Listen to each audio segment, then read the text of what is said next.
Okay, welcome back. Selman here, Physics 150 lectures on YouTube, or discussions rather. This week's topic, chapter 13, is Faraday's Law. So let's get right into it. What we have here is what looks like a piece of a circuit and then a conducting bar laid over top of it. The bar is allowed to move, and there is a magnetic field going into the page. Actually, the picture that I have drawn is a little bit more accurate, shows the B field going into the page. And the parameters of the problem are that we're given the resistance in this circuit. We know the length of the bar, essentially. We know the magnitude of the B field and its direction into the page. And the question is, at what speed should the bar be moved to produce a current of 0.5 amperes?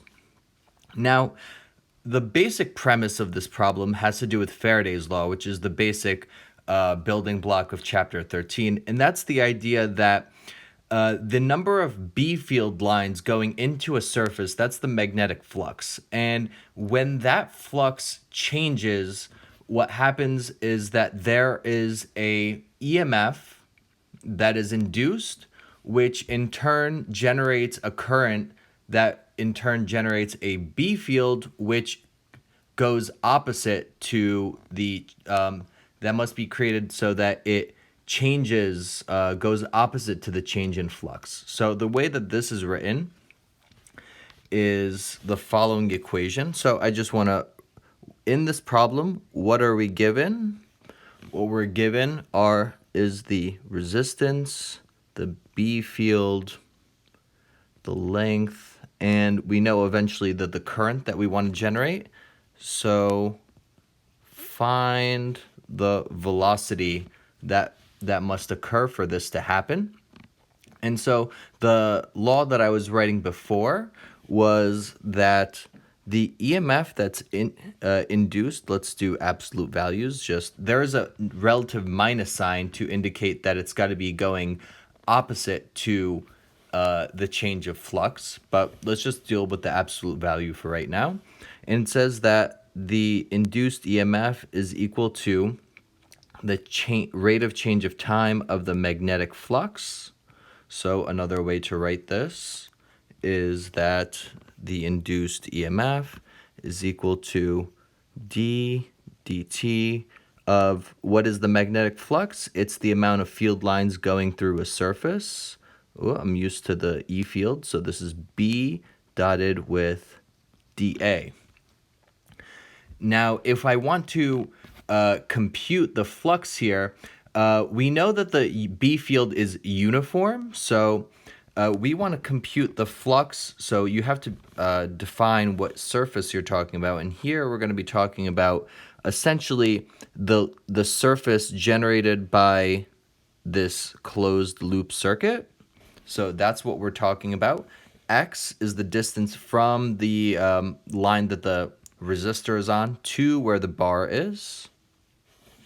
And L is the vertical distance here.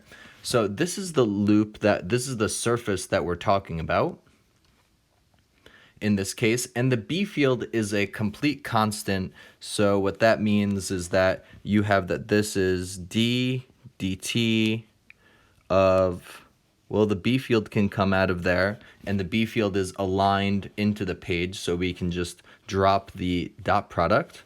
And this is the integral over the surface of dA.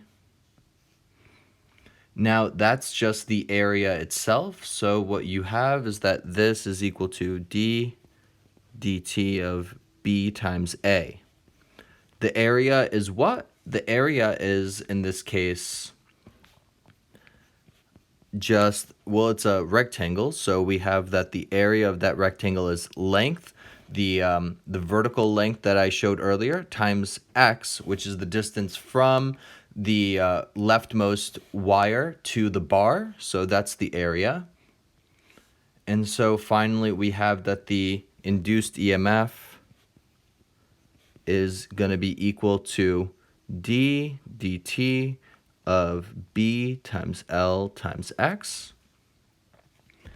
And of all these things here, what is allowed to change? And that is the position of the bar is allowed to change. So this is b times L. Both of those things are fixed parameters times dx dt.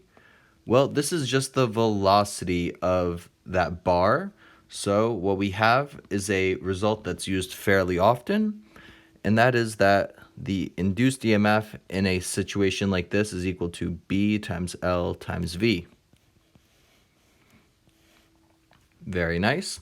So the basic idea here is that we have two, so if there's an induced EMF, then there's going to be a current that is going to be generated, and in turn, that current is going to flow through the resistor, so that, and the amount of current that flows is going to be given by Ohm's law.